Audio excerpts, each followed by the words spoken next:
C marginal utility analysis and difference curve. ये हमने पहले डिमांड किया था, फिर इंडिफरेंस कर्व किया था कि नहीं। अब ये ना इसके अंदर क्या स्टोरी है सुनो। ये consumer is in equilibrium when the following condition is satisfied. What is it? ये mu of x upon mu of y is equal to what? p of x upon p of y। ये condition है कि नहीं? और मालूम है क्या होता है वहां पे? Budget line is a tangent to IC curve. Budget line is tangent to IC curve. Tangent मतलब खाली टच करके निकल जाते हैं ना। Okay okay. Total area under the demand curve measures, total area under demand curve measures total utility. मालूम है तुम लोगों को? डिमांड कर्व के नीचे जो एरिया होती है ना, हाँ, वो क्या होती है? Total area under demand curve measures total utility. आप तुम लोग ऐड कर सकते हो ये टोटल टोटल बगैर समझ के कर सकते हैं, लेकिन जिसकी भी ताकत है वो समझ ले जितना मैं समझाता हूं। सुनो सुनो सुनो।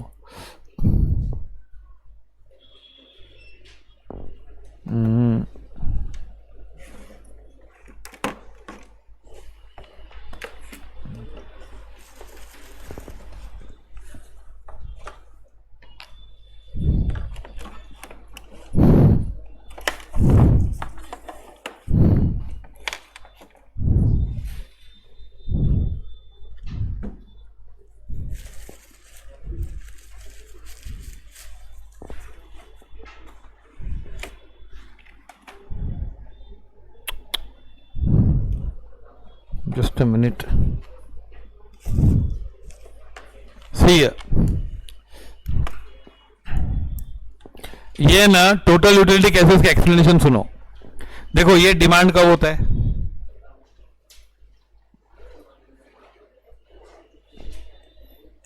ये डिमांड होता है और ये प्राइस होता है कि नहीं? ये डिमांड कब ऐसे होता है? इतना टेढ़ा नहीं होता है, पर समझ गए कि नहीं? अच्छा अब है ना, देखो अगर मैं 1 यूनिट डिमांड करता हूं तो प्राइस इतनी होगी, तो सपोज 5 रुपया है कि नहीं? 5 रुपया प्राइस है तो कितना डिमांड कर रहा हूं मैं? 1। तो मतलब 1 यूनिट में मेरे को 5 रुपए की यूटिलिटी होगी ना। In first unit I have how much utility? I have utility of 5, isn't it? Yes or no? अच्छा तो मतलब पहले यूनिट में मैं 5 रुपए क्यों देने? 5 रुपए भाव तो मैं 1 ही खरीदता हूं, तो इट मीन्स 1 यूनिट मुझे वो यूनिट कम से कम 5 रुपए का सेटिस्फेक्शन देता होगा कि नहीं? उसको मैं यूटिलिटी बोलता हूं। अगर मैं भाव 4 हो गया तो मैं 2 यूनिट खरीद रहा हूं। कितना खरीद रहा हूं? तो second unit is giving me how much? पहला यूनिट मुझे कितना दे रहा है सेटिस्फेक्शन? 5। दूसरा 4 दे रहा है कि नहीं? तो मैं 4 पे मैं 2 यूनिट खरीद रहा हूं कि नहीं? हाँ, तो ये मेरा सेटिस्फेक्शन है और ये मेरा सेटिस्फेक्शन है कि नहीं? अगर 3 रुपए भाव हो गया तो मैं 3 खरीद रहा हूं, तो थर्ड यूनिट मुझे कितना सेटिस्फेक्शन दे रहा है? 3 कम दे रहा है कि नहीं? नाउ दिस फर्स्ट यूनिट का सेटिस्फेक्शन, सेकेंड यूनिट का और थर्ड यूनिट का सेटिस्फेक्शन, तो ये जो एरिया है ना डिमांड कर्व के नीचे, वो क्या है मेरा? Total utility. अब तुम लोग बोलोगे सर तो लाइन है, क्या है वो? लाइन है। अब ये ना इसको देखो, एक्चुअली हम डिस्प्यूट कर सकते हैं, हालांकि बच्चे ऐसा कोई डिस्प्यूट करते नहीं है ना।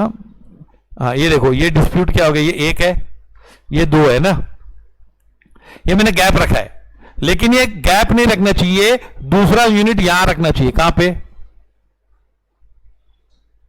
एकदम तीसरा यूनिट यहां पे, समझा कि नहीं? समझा कि नहीं? तीसरा यूनिट एकदम बाजू में, चौथा यूनिट एकदम बाजू में, ऐसा बाजू बाजू में करेंगे तो फिर ये पूरी एरिया कवर हो जाएगी ना। अभी जो मैंने बताया, ऐसे बताया मैंने तुम लोग को, वो तो लाइन कवर होती है ना। ये लाइन कवर हुई, लाइन कवर हुई, एरिया कवर थोड़ी हुई। एरिया कवर हुई, खाली लाइन कवर हुई है। बताओ, ये कवर हुआ, लाइन कवर हुई है ना खाली। ये इतनी यूटिलिटी है कि नहीं? लेकिन इसको मैं चिटका चिटका के रखूंगा तो क्या होगा? तो एरिया हो जाएगा कि नहीं? जैसे मैं मैच स्टिक्स रखूंगा तो लाइन के बदले मैच स्टिक होगा, तो फिर पूरी एरिया बन जाती है ना। यस और नो? ओके, तो बहुत सारी लाइन ड्रॉ करते तो फिर बाजू बाजू में एरिया ड्रॉ करते तो फिर पूरा शेडेड पोर्शन हो जाता है कि नहीं। तो टोटल यूटिलिटीज के नीचे होती है। और जो अभी जब इतनी बात निकले तो आगे भी बता ही दूं, जब तुम लोग इतनी जब यहां पहुंच चुके। सुनो क्या होता है कि देखो ये है मेरा क्या, ये है मेरा डिमांड कर्व है ना। तो ये डिमांड कर्व के नीचे जो एरिया है वो क्या है ना। ये समझो मैं ज्वाइन भी कर लेता हूं। समझो मैं यहां इक्विलिब्रियम पे आ गया, कहां पे, ये मेरा इक्विलिब्रियम है। तो ये जो पार्ट है ना, ये पूरा पार्ट ये क्या है, टोटल यूटिलिटी है कि नहीं, यस सर नो। और ये जो पार्ट है ना, मैं इतने ओएम यूनिट्स और ओपी प्राइस है, तो मैं पे तो इतना कर रहा हूं, ओएम यूनिट्स और प्राइस पर यूनिट कितनी है, ओपी ना। तो मैं पे कितना कर रहा हूं, इतना मैं पे कर रहा हूं। तो ये जो ट्रायंगल है ना ऊपर, वो क्या है, क्या है वो सर, तो समझ में आया। ये अगर मैं ऐसे ड्रॉ करता हूं ना, तो एक स्क्वायर बनता है और एक ट्रायंगल बनता है। क्या बनता है, ये देख, ये ना अगर हम लोग ये बनाते, डिमांड को बना लेते ना ऐसा, हाँ, और हम लोग ये बना देते क्या, तो ये ना, ये ट्रायंगल और स्क्वायर मिला के क्या है, ये क्या है, टोटलिटी। ये पार्ट क्या है, खाली सरप्लस, और ये प्राइस पेड। समझा, बस कंज्यूमर सरप्लस में इतना ही है और कुछ नहीं है। ये डायग्राम सबसे डिफिकल्ट चीज समझना। Okay,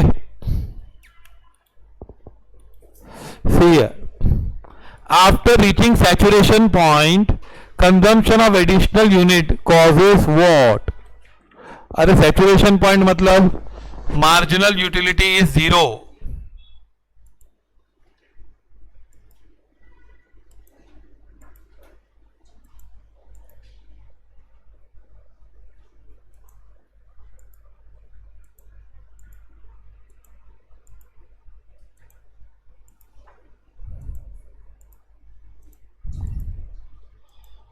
Okay, so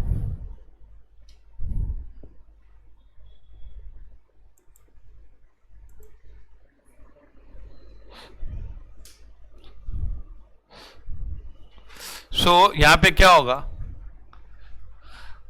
total utility falls and marginal utility becomes negative. No, C आएगा ना, है कि नहीं। सैचुरेशन पॉइंट मतलब MU is 0. Consumer surplus is highest in case of what? Necessities, फिर luxuries, comforts and conventional necessities.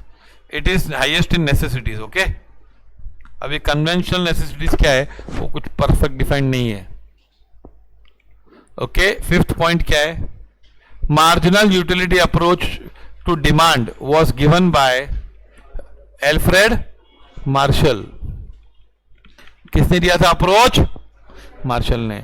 While analysing the Marshall's measure of consumer surplus one assumes that what. अगर हम consumer surplus करते हैं ना story, तो we assume imperfect competition, perfect competition, monopoly and monopsony. बता दो ये क्या है, ये तुम लोग को रेवेन्यू कर्व सिखाएंगे ना तब मालूम पड़ेगा। We assume what, perfect competition. Okay, हमारा इंडिविजुअल डिमांड का वैसे होता है, लेकिन एक ही भाव चलता है पूरे मार्केट में ना।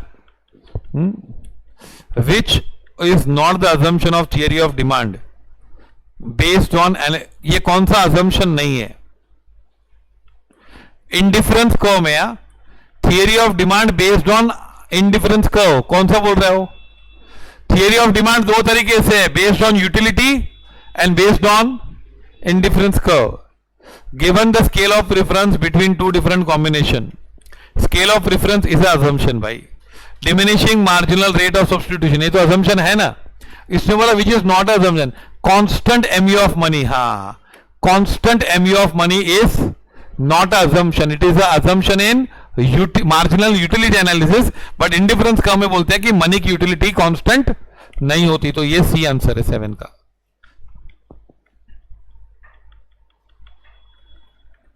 Total effect of the price change of a commodity is substitution effect and income effect. ये तुम लोगों ने बाय ऐड कर लो, तुम लोगों को सिलेबस में नहीं है ये, उसके 3 डायग्राम्स होते हैं। Price effect is equal to income effect plus price effect is equal to income effect and plus substitution effect. Okay, please ये ऐड कर लो, बिकॉज इसकी 2 थियरी है ना, मॉड्यूल में है, लेकिन इसका एक ऑब्जेक्टिव कभी कभी घूमते रहता है। ओके, चलाओ।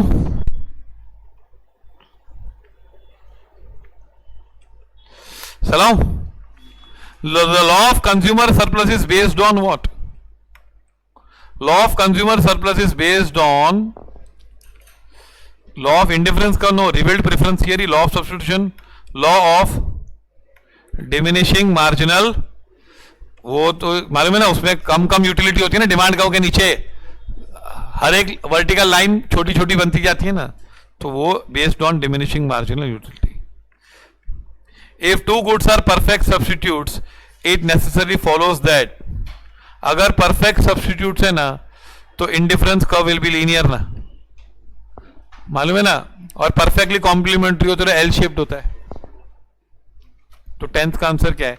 Indifference curve relating to 2 goods will be linear.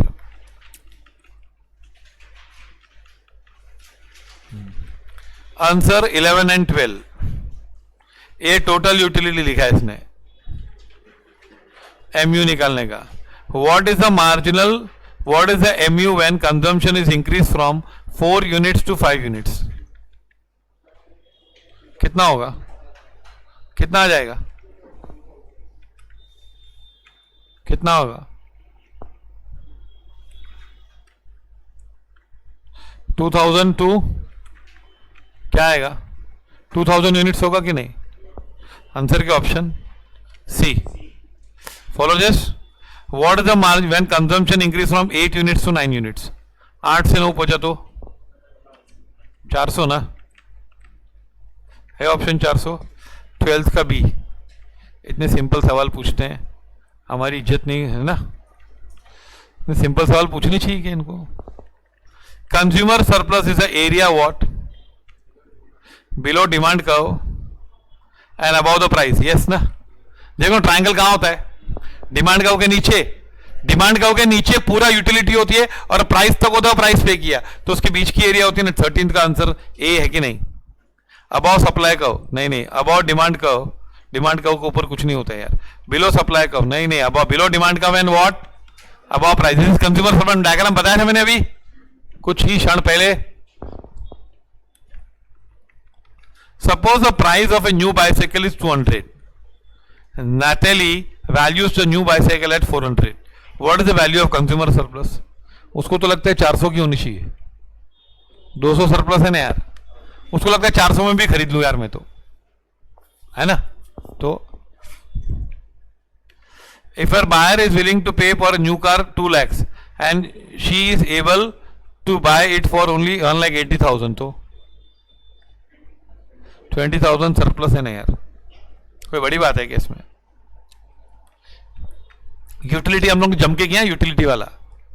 Suppose there are 3 identical vases available in, buyer is willing to pay 30 for the one, buyer 2 is willing to pay what, और third buyer is willing to pay 20। If the price is 25, how many vases will be sold? एक 30 देने को तैयार है, एक 25 और एक 20 देने को तैयार है। तो अगर 25 भाव है तो कितना जाएगा? द वेसेस विल बी सोल्ड, 3 वेसेस नहीं 2 वेसेस बेचे जाएंगे ना, 2 वेसेस विल बी सोल्ड, और सरप्लस किसको होगी? 5। पहले वाला कितने में लेने को तैयार है? 25 नहीं 30, तो और दूसरा वाला 25 में, तीसरा वाला 20 में। तो जब 25 भाव होगा तो जो 2 जने खरीदेंगे, only 2 will buy and first will enjoy the surplus of 5 rupees. Okay, very clear. तो option D is the answer. आया समझ में? अब देखो ये वापस पूछ लिया इसने गलती से। What is the MU when consumption is increase from 4 unit to 5 unit? Answer is 1000 है कि नहीं? और फिर 8 यूनिट टू 9 यूनिट पूछेगा तो 200, इसका पहले वाले का हाफ करके दिया है ना, answer is 200. Very simple. Okay, not even discussion required on this. Yes, no. When the consumer is in equilibrium, the price line is tangent to the indifference curve. No, indifference curve analysis is based on ordinal utility, cardinal utility, marginal utility. It is based on what? नहीं, हाँ, ordinal ना. Cardinal तो numbers में गिन सकते हैं ना. Ordinal, cardinal क्या होता है? नंबर्स में हो सकता है. It is in case of necessaries the marginal utilities of earlier units are large. In such a case consumer surplus will be what? बहुत इनफाइनाइट होगा ना. एक बूंद पानी की मतलब कितनी यूटिलिटी जीवन दे सकती है ना. 22. Which is not the assumption of indifference analysis. The consumer is rational and possesses full information. ना क्या? पूरा इंफॉर्मेशन उसके पास. ये assumption है नहीं, तो not assumption. Consumer is incapable of ranking. नहीं, ये थोड़ी है. कंज्यूमर रैंक कर सकता है कि नहीं, कि इधर ज्यादा सेटिस्फेक्शन है उधर कम सेटिस्फेक्शन है. नॉन रैंकिंग असम्पशन है कि रैंकिंग असम्पशन है? Ranking is assumption, non ranking is not assumption. So 22 का बी है. If the consumer prefers A to B and B to C then he must prefer A to C. बराबर है कि नहीं? ए से उसको बी से ज्यादा ए अच्छा लगता है और सी से ज्यादा बी अच्छा लगता है, तो फिर ए और सी में किसको अच्छा लगता होगा? ए को, है कि नहीं? If the combination A has more commodities than combination B, तो then A must be preferred to. If A combination has more commodities than combination B, ज्यादा commodities है तो A प्रीफर होगा. बराबर है. तो ये नहीं चलेगा ना, ये वाला नहीं. रैंकिंग तो कर सकते हैं ना इसमें, कि इसमें अच्छा मिलता है, इसमें यूटिलिटी में बोलता गिन सकते हैं, इसमें 25, इसमें 20. वो बोलता नहीं, इसमें high low. That is called ordinal measurement. क्या? Consumer is equilibrium when what? Consumer is in equilibrium when mu is constant. No. Mu is greater than the price of the goods. No. Mu is equal to what? Price. कहाँ रुकता है वो? Equal to होता तब ना. आगे चलूं? हाँ. Which is not property of indifference curve analysis. ये कौन सी प्रॉपर्टी नहीं है?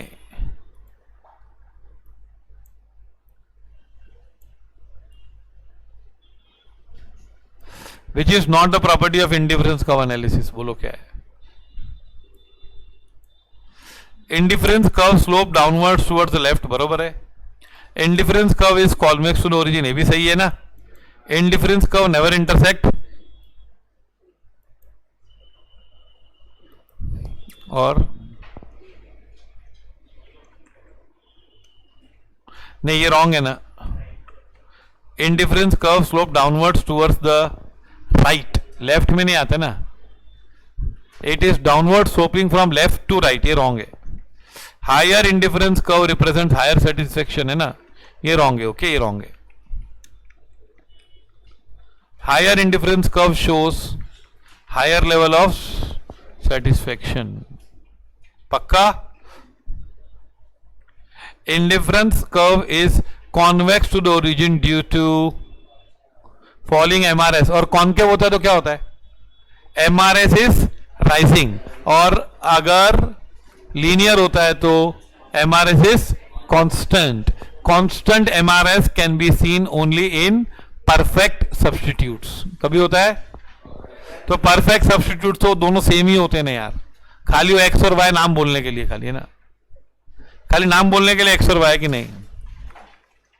Consumer surplus is what a consumer is ready to pay and what he actually pays. No, minus होता है.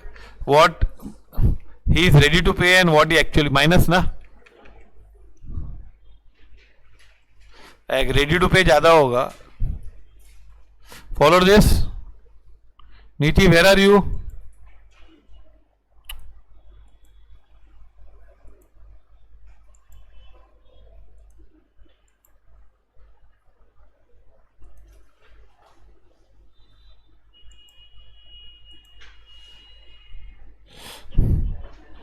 Indifference curve approach assumes what? Rationality, consistency, transitivity and what? ये all आएगा. क्यों? Rationality तो होता ही है. Highest transitivity क्या होता है? If A is preferred to B, मुझे B से A अच्छा लगता है और C में से B अच्छा, C और B में B अच्छा लगता है, तो फिर A और C में कौन अच्छा लगेगा? A अच्छा लगेगा. A is greater than B and B is greater than C, so A will be definitely. और कंसिस्टेंसी मतलब क्या होता है कि एक कर्व पे A की सेटिस्फेक्शन मिल जाए ना, पूरा एक लेवल सेम रहती है, तभी तो उसका नाम इंडिफरेंस कर्व है. तो तीनों बातें उसमें सही उतर के आती है. आया समझ में? Marginal utility analysis was mainly propounded by, कौन था भाई? एमयू का पिता कौन था? एल्फ्रेड मार्शल, है कि नहीं? Indifference curve was propounded by whom? नाम याद है? Hicks and Elon. 29 नहीं किया? Yes. The indifference curve approach does not assume what? ये ना, ये अज्यूम नहीं करता है ना वो सी वाला. 29 का सी है, समझा? कार्डिनल नहीं कर सकता है. और ये एल्फ्रेड मार्शल है. 30th का डी है. 31 का क्या है? C, Hicks and Allen. चलाऊं आगे. Cardinal measurement of utility means what? Utility can be measured, utility cannot be measured. वाह. Utility can be ranked. बोलो कार्डिनल मतलब क्या भाई? Utility can be measured. अब तुम लोग है ना, ये इससे ऑब्जेक्टिव्स किए ना, इससे भी तुम लोग बहुत सारा 12th के पेपर में लिख सकते हो, मालूम है? इसमें से ऐसे बहुत तुम लोग को पॉइंट याद आ सकती है अगर तुम लोग ध्यान से करो तो, डेप्थ में जाके, कि इसमें तुम लोग कितने पॉइंट्स याद आ जाएगी कि ऐसा ऐसा कितना एक्स्ट्रा लिख सकते हैं 12th में. Which of the following statement is false? Indifference curve is concave. ये तो ट्रू है. इंडिफरेंस कर्व इसने कॉनकेव रॉन्ग है ना? कॉनकेव तो रॉन्ग है, पहले रॉन्ग है ना? रॉन्ग है कि नहीं? कॉन्वेक्स राइट है. Higher indifference curve is better than lower indifference curve, definitely more satisfaction. A indifference curve is a curve which represents all the combination of two goods which give what? Same. ये तो definition दे दिया. wow. okay, indifference curve 12th में नहीं है, मालूम है ना? slope of indifference curve indicates what? ratio between two commodities. slope of indifference curve क्या है? price ratio of two commodities ना? Yes. Marginal rate of substitution, ये सही है. एमआरएस. ओके है कि नहीं? स्लोप है ना, एमआरएस गोज ऑन डिक्रीजिंग. ये इंपॉर्टेंट ऑब्जेक्टिव है. Which is not the assumption of MU analysis? Cardinal measurement is constant marginal utility of money. ये अजम्पशन है एमयू का, इंडिफरेंस का होगा नहीं है.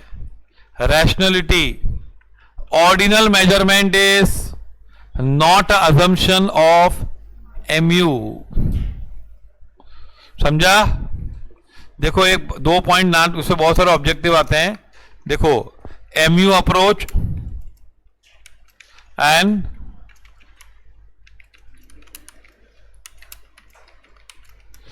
क्या होगा यहां पे? एमयू अप्रोच में क्या होता है?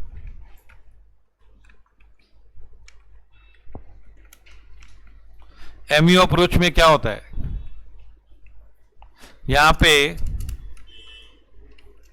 कार्डिनल और यहां पे ऑर्डिनल, है कि नहीं? और यहां पे क्या होता है? MU of money is constant, याद रखना ये. और MU of money is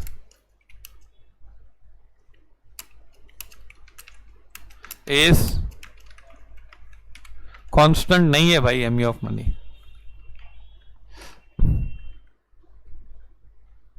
follow this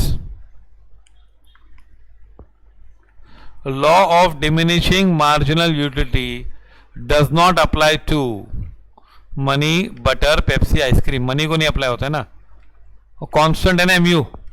MU fall नहीं होता, अभी तो लिखा है मैंने ना. 36 का आंसर ए है. DMU does not apply to money, ऐसा अजम्पशन है ना. Which is not the assumption of law of DMU. Different units consume should be identifiable, identical होना चाहिए इन ऑल रिस्पेक्ट. ये करेक्ट है. Difference unit consume should consist of standard units ना, normal units के होने चाहिए, भी अजम्पशन है. There should be a time gap between interval, नहीं टाइम गैप नहीं होना चाहिए ना. यू शुड कंज्यूम कंटिन्यूसली और आफ्टर अ गैप. कंटिन्यूसली है कि नहीं. The law does not apply to hobbies, ये करेक्ट है. कंसेप्ट ऑफ कंज्यूमर सरप्लस किसने दिया था? Consumer surplus Marshall. If two goods are perfect substitutes of each other then necessary follows that what. क्या होगा बताओ? Indifference curve relating to goods will be what? Linear ना, और perfect complementary हो गए तो L shaped. Law of diminishing return implies that for extra units of X consumed, holding constant consumption of other goods, total utility increases. मतलब क्या? Extra unit consumed, holding other consumption constant, total utility increases. बराबर है. Total utility remains unchanged. ये wrong है ना यार. MU will increase, कभी नहीं increase होता MU ना. Each extra unit of X consumed holds constant consumption of other goods at successively less. ये भी तो सही है.